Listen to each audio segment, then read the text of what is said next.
Hello అండి. నమస్తే. Welcome to Maguva channel. ఈరోజు నేనైతే నాన్ వెజ్ బిర్యానీకి పోటీగా దానికి మాత్రం టేస్ట్ ఎక్కడ తగ్గని వెజ్ మష్రూమ్ దమ్ బిర్యానీ అయితే చేసి చూపిస్తున్నానండి. నిజంగా బిర్యానీ అనగానే మనకి వెంటనే గుర్తొచ్చేది నాన్ వెజ్. కానీ మన వెజ్లో చాలా రకాలు ఉన్నాయి. అందుట్లో ఒకటి మష్రూమ్ దమ్ బిర్యానీ.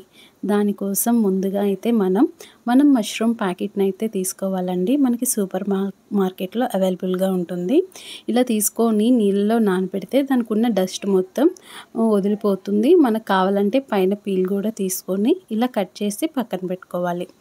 ఒక బౌల్ తీసుకొని 1/2 కప్ దాకా పెరుగు, అల్లం చిన్నులపాయ పేస్ట్ 1 స్పూను, గరం మసాలా, కారం, బిర్యానీ మసాలా, ఫ్రైడ్ ఆనియన్స్, పచ్చిమిర్చి చీలికలు, కొత్తిమీర, పుదీనా, అలాగే టేస్ట్కి సరిపడా కొంచెం సాల్ట్ అయితే వేసుకోవాలి. నేను స్కిప్ చేశాను. ఇవి మొత్తం కలిపేలాగా మొత్తం కలుపుకొని తర్వాత మనం కట్ చేసుకున్న మష్రూమ్ పీసెస్ని అయితే మనం దీంట్లో వేసుకోవాలండి. మొత్తంగా వేసుకొని ఫుల్గా మొత్తం కలిపేలాగా ఆ మసాలా మొత్తం మష్రూమ్కి పట్టేలాగా కలుపుకొని పక్కన మ్యాగ్నేట్ చేసుకొని పెట్టుకోవాలి. నెక్స్ట్ మనం దమ్ చేసుకోవడానికి రైస్ కోసం ఒక గిన్నెలో అయితే వాటర్ వేసుకొని దాంట్లో కొంచెం ఆయిల్, కొత్తిమీర, పుదీనా, హోల్ మసాలా దినుసులు మొత్తం వేసుకొని ఒక నిమ్మకాయ 1/2 చెక్క పిండుకొని మనం 1 గంట పాటు నానబెట్టుకున్న బాస్మతి బియ్యాన్ని కూడా వేసుకోవాలి. టేస్ట్కి సరిపడా సాల్ట్ వేసుకొని మనం పక్కన రైస్ బాయిల్ చేసుకోవాలి. నెక్స్ట్ దమ్ కర్రీ కోసం మనం ఒక కడాయిలో ఆయిల్ వేసుకోవాలి.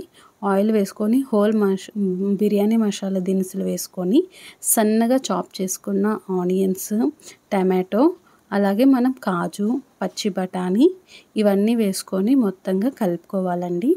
కాజు కూడా మధ్యలో టేస్ట్ అయితే చాలా బాగుంటుంది. సో నెక్స్ట్ అయితే మనం 1 స్పూన్ దాకా అల్లం చిన్నులపాయ పేస్ట్ అయితే వేసుకోవాలి. ఇవి కొంచెం మగ్గేంత వరకు మూత పెట్టుకోవాలి.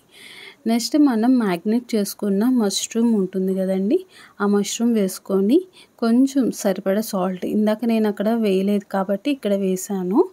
సో చూసుకొని మీరు సాల్ట్ అయితే వేసుకొని ఇలాగా మూత పెట్టేసి సిమ్లో మగ్గించుకుంటే మనం ఎక్స్ట్రా వాటర్ కూడా వేయక్కర్లేదండి. మష్రూమ్లో ఉంచి వాటర్ ఊరుతుంది. ఇలా మష్రూమ్ సాఫ్ట్గా బాయిల్ అయిన తర్వాత మనకి ఆల్మోస్ట్ 90% బాయిల్ అయిన రైస్ అయితే ఉంటుంది కదా, దాన్ని ఇలా మనం వడకట్టుకొని మష్రూమ్ కర్రీ మీద అయితే మనం ఇలా దమ్ చేసుకోవాలి. తర్వాత ఆ రైస్ మీదే ఫ్రైడ్ ఆనియన్స్, కొత్తిమీర, పుదీనా, అలాగే 1 స్పూన్ దాకా మనం నెయ్యి కూడా యాడ్ చేసుకోవాలి. ఇలా యాడ్ చేసుకున్న తర్వాత మూత పెట్టేసేయాలి. ఇలా మూత పెట్టిన తర్వాత ఒక పెనం అయితే తీసుకొని దాని మీద ఈ కడాయిని అయితే మనం పెట్టి సిమ్లో ఒక 1/2 అవర్ దమ్ చేస్తే ఆ ఫ్లేవర్ మొత్తం దానికి రైస్ కూడా చాలా పొడిలాడుతుంది. నిజంగా అండి చాలా టేస్టీగా ఉంటుంది. మీరు నెక్స్ట్ ఇలాగ ఒక బాండీలో ఉల్టా వేసుకున్నా పర్లేదు, లేకపోతే డైరెక్ట్గా మీరు గెడ్డతో తీసుకున్నా పర్లేదు. ఈ విధంగా మనకైతే మష్రూమ్ దమ్ బిర్యానీ అయితే రెడీ అయిపోతుందండి.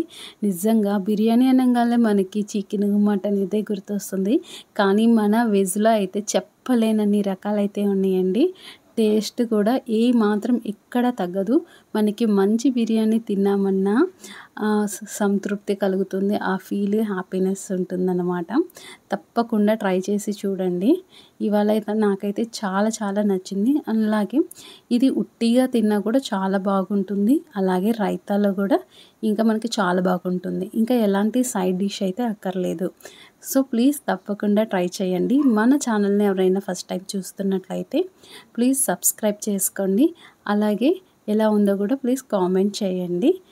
బాయ్.